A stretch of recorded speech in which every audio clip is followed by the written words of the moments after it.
మొత్తం మీద హే చంద్రమా రాత్ ఆది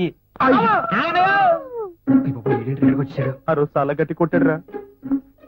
నేను జప్తు చేయడానికి రాలేదయ్యా, మీకు పూర్తి లోన్ శాంక్షన్ అయిందని చెప్పడానికి వచ్చాను. అప్పుడు ఇచ్చిన స్ట్రోక్ ఇప్పుడు లైన్ లోకి వచ్చాడు. రాజీకి వచ్చాడు అనుకుంటా. కాంప్రమైజ్ అవకరు. ఇదిగో మేనేజర్, నువ్వు పూర్తి లోన్ ఇచ్చినా సరే ఆ అమ్మాయిని మీ కూతురుగా ఒప్పుకునే వరకు రాజీకి వచ్చే ప్రసక్తే లేదు. మళ్ళీ కూతురు అంటావేడే మగడా? అయితే మీకు నిజం చెప్పక తప్పదు. నా 25 ఏళ్ల వయసులో నేను ఆ అమ్మాయిని గర్భవతం చేశానని మీరు నాకు ఫ్లాష్ బ్యాక్ చెప్పారు. It's impossible, highly impossible. ఎందుకంటే నాకు 17 ఏళ్ల వయసులో ఒక వర్షం కురిసిన రాత్రి మా నాన్న నాకు కొనిచ్చిన కొత్త ర్యాలీ సైకిల్ మీద దూసుకుపోతాడు. ఆకాశం ఊరి సైకిల్ సర్ర స్కిడ్ అయింది. పెద్ద శబ్దం.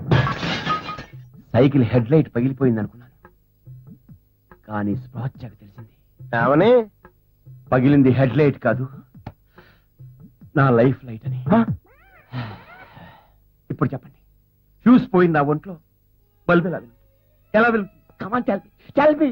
మరి ఆ అమ్మాయి మీ కూతురు కాకపోతే లోన్ ఎందుకు శాంక్షన్ చేశారు? అది చెప్పడానికే వచ్చాను. నీ పేరు 5 లక్షల రూపాయల ఫిక్స్డ్ డిపాజిట్ మా బ్యాంక్ వచ్చింది. ఊరుకోండి సార్, ఈ టైంలో జోకులేంటి? నిజంగానే వచ్చిందయ్యా. విషయం సీక్రెట్ అయినా కోడ్ నంబర్ పట్టుకుని ఎంక్వైరీ చేశా. ఆ అమౌంట్ తమిళనాడు సీఎం కూతురు అకౌంట్ లోంచి నీకు ట్రాన్స్ఫర్ అయింది. ఆ అమ్మాయి పేరు గాయత్రి. అవును, తమిళనాడు కనెక్షన్ ఎలా పట్టారు బాబు? ఊరుకోండి, ఇది మరీ అటకారంగా ఉంది. ఎక్కడో తమిళనాడు సీఎం కూతురు ఇక్కడ తెలుగుడికి ఎందుకు పంపుద్ది? భలేవాడివే, తమిళనాడు సీఎం తెలుగుడే. వాళ్ళ పూర్వీకులు అక్కడికి వెళ్ళి సెటిల్ అయిపోయారు. ఎవరి పేరు మీద వచ్చింది? నా అకౌంట్ లో పడింది, ఒకసారి చెక్ చేసుకోండి. ఎలా వస్తే ఏమిటయ్యా, అమౌంట్ వచ్చింది, నా టార్గెట్ పూర్తయింది, నాకు ప్రమోషన్ వచ్చింది. బాబు దీన్ని మాత్రం జరగొట్టకండి. రేపు పొద్దున్నే బ్యాంక్ వచ్చి ఆర్సీ బుక్ లోను తీసుకెళ్ళండి. ఉంటా, టాటా, గుడ్ బై. అసలు ఈ గాయత్రి ఎవర్రా? తాడు బంగారం లేని మనకు 5 లక్షలు గ్యారెంటీ ఇవ్వడం ఏంటి? మన పిచ్చవాసం తప్ప మనకు తెలిసిన ఆడలేడీస్ ఎవరున్నారా? నాకు డౌట్ రా, ఈ వాసంతే ఆ గాయత్రి కాదు కదా? ఊరికే వాసంతి సీఎం కూతురేంట్రా? ఎందుకు కాకూడదు? ముందు తెలుగు తెలియదు అంది, తెలుగు తెలుసు. తర్వాత బ్యాంక్ మేనేజర్ కూతుర్ని అని చెప్పింది. వీడు చూస్తే 17 సంవత్సరాలకే ఫీజు పోయింది అంటున్నాడు. అవన్నీ అబద్ధాలైనప్పుడు ఇది నిజమేందుకు కాకూడదు? వాసంతి, ఏ వాసంతి, నీ పేరు గాయత్రా, మీ నాన్న సీఎమ్మా? ఒట్టు పెట్టి అడగరా చెప్తుంది. దేనికన్నా ఐడియా ఉండాలి. గాయత్రి, గాయత్రి, గాయత్రి, లేమ్మా. ఏంటి డాడీ? అవును నేనేనమ్మా, డాడీని. లే. ఓ డాడీ, మీటింగ్స్ పాలిటిక్స్ నాకు వద్దు, నన్ను డిస్టర్బ్ చేయకు.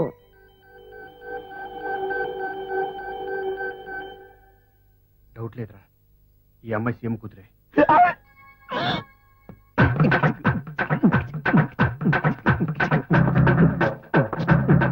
రే, నేను డిసైడ్ అయిపోయాను రా. దుబాయ్ ప్రోగ్రామ్ క్యాన్సిల్, ఇక్కడే సెటిల్ అయిపోతాను రా. I love my India, I love my India, I hate Dubai. అవునరా, నువ్వు సీఎం అల్లుడయ్యాక నాకు దుబాయ్ వెళ్ళాల్సిన అవసరం ఏంట్రా? హ్యాపీగా మీ మాంగారు రికమెండేషన్ తో ఏ మినిస్టర్ కూతురులో పెళ్లి చేసుకుని నేను కూడా సెటిల్ అయిపోతాను. ఈ లోపు నేను ఖాళీగా లేకుండా చెన్నైలో ఏదైనా ఫ్లైఓవర్ కాంట్రాక్ట్ ఉంటే చూడరా, లేదా మా మాంగారు లోపు అయిపోతాను. పిచ్చి పిచ్చిగా ఊహించుకోకు. తనెక్కడా, మనం ఎక్కడా? అదేంట్రా, నువ్వు అమ్మాయిని ఇష్టపడుతున్నావు కదా? నేను ఇష్టపడింది వాసంతినిరా, గాయత్రిని కాదు. అయినా సీఎం కూతుర్ని కోరుకునే తాహతూ స్తోమత నాకు లేవు. గాయత్రిని మర్చిపోయి నువ్వు ఉండగలవా? ప్రేమ అనేది వరం రా, అందరికీ దొరకదు. అవును, అందరికీ దొరకదు. Good morning. Bed coffee. Bed coffee నాకా?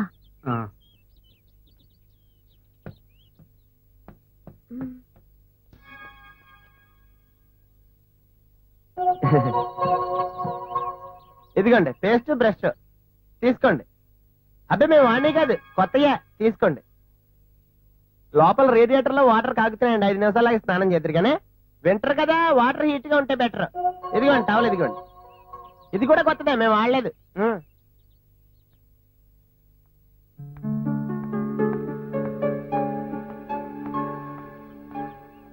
రండి రండి. Chicken biryani from Anupama hotel, bhelpuri from pizza corner, cakes from bakers inn, snacks from football, fruits from Mohanji market, all varieties fresh from Hyderabad.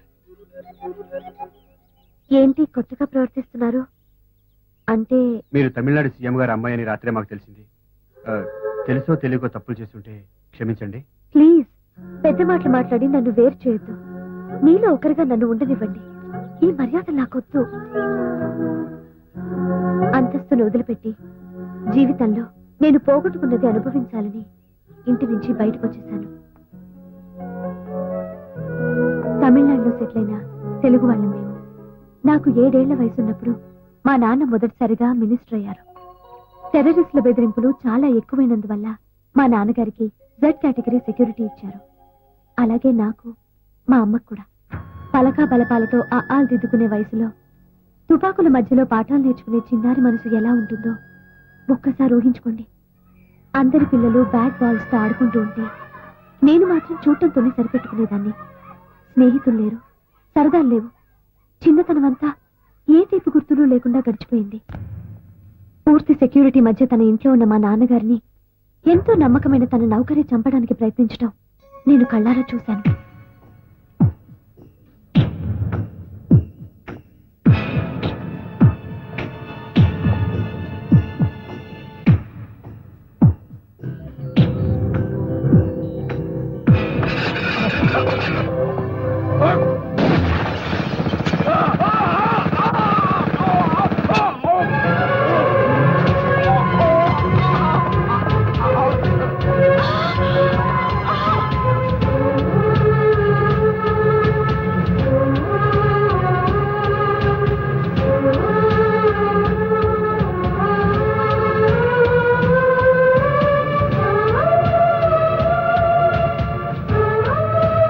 సంఘటన ఆ చిన్న వయసులోనే నా మనసుపైన ప్రభావం చూపించింది. టెర్రరిస్టుల కోపానికి కారణం మా నాన్న చేసే కుంభకోణాలు. మినిస్టర్ పదవి నుంచి నెమ్మదిగా మా నాన్న సీఎం పదవికి ఎదిగారు. ఆయనకి నాకన్నా మా అమ్మకన్నా పదవంటేనే ప్రాణం.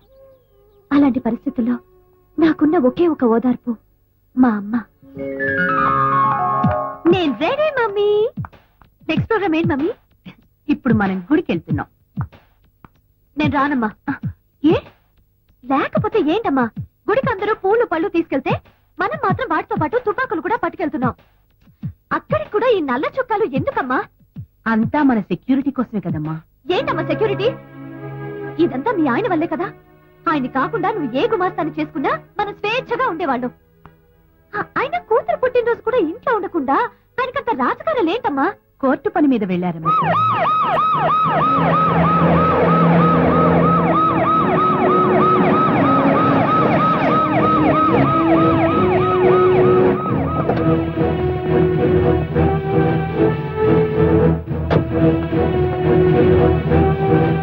వణక్కం సీఎం గారు. ఏం సీఎం గారు బాగుండారా? ఇంకా ఎన్ని రోజులదా ఈ వైభవం? స్వామి, నా మీద అవినీతి కేసులు పెట్టినంత మాత్రాన ఏదో సాధించాననుకుంటున్నావేమో. ప్రత్యర్థులతో ఎలా పాచికలాడాలో నాకు బాగా తెలుసు. నా వెనక ప్రజలున్నారు. కానీ నా దగ్గర నీ అవినీతికి ఆధారాలున్నాయి. ఈ రోజు నువ్వు సీఎంగా కోర్టులోకి పోతా ఉండావు. శీఘ్రమే మాజీ సీఎంగా ఇదే మెట్టి దిగి రావడం నా కళ్ళారా చూస్తాను అరుణాచలం. ఒక చిత్తు కాగితాన్ని పట్టుకుని దాన్నే ఎవిడెన్స్ అనుకుంటున్నావు. ఓడిపోతావు. ఆ చిత్తు కాగితం దా నీ భవిష్యత్తును చిత్తు చేస్తుంది CM. I wish you bad luck.